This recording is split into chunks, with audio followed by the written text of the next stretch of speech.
The first thing we're going to do is look at our stance. So if I have a narrow stance, and let's put this example in place. If I have a narrow stance and say my buddy comes up and pushes me from the side, I'm going to have to regain my stance because my balance isn't going to be what it could be if I had a nice, solid defensive stance. So from here, I'm definitely going to help isolate the lower half of my body.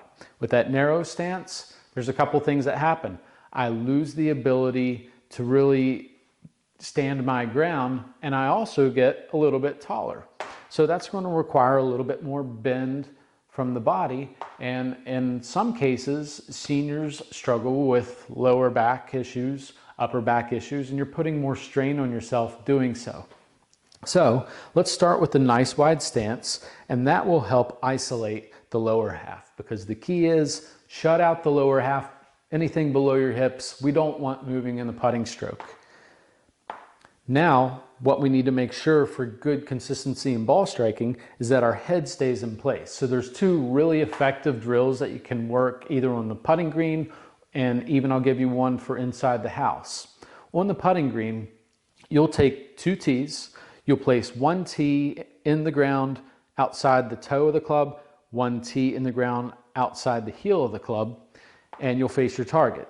And what will happen is, objectively, you want to get that putter to swing without nipping either tee going back and through.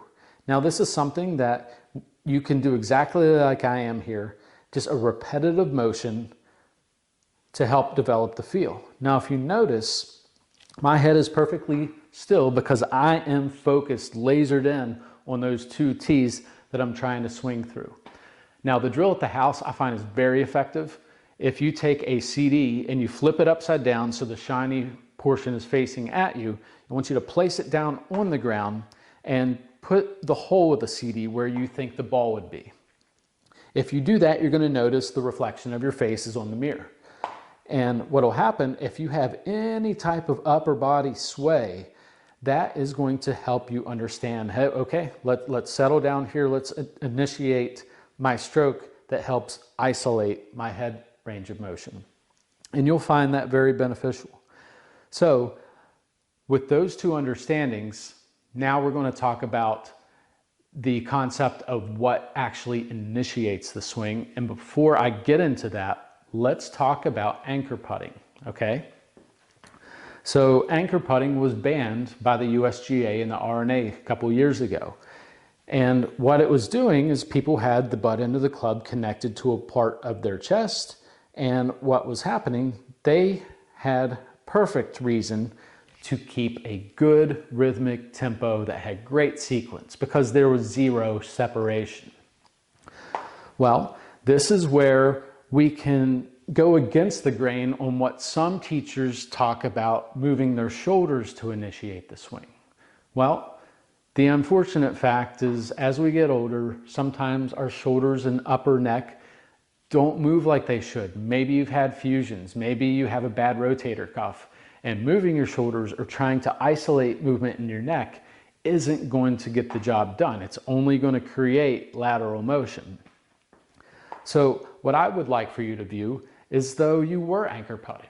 So let's do this drill here together. I want you to take the butt end of the club centered to your sternum and take your hands right down the grip, and let's move that putter back and through in a manner that you actually feel your entire torso, including your shoulders and arms, moving in unison.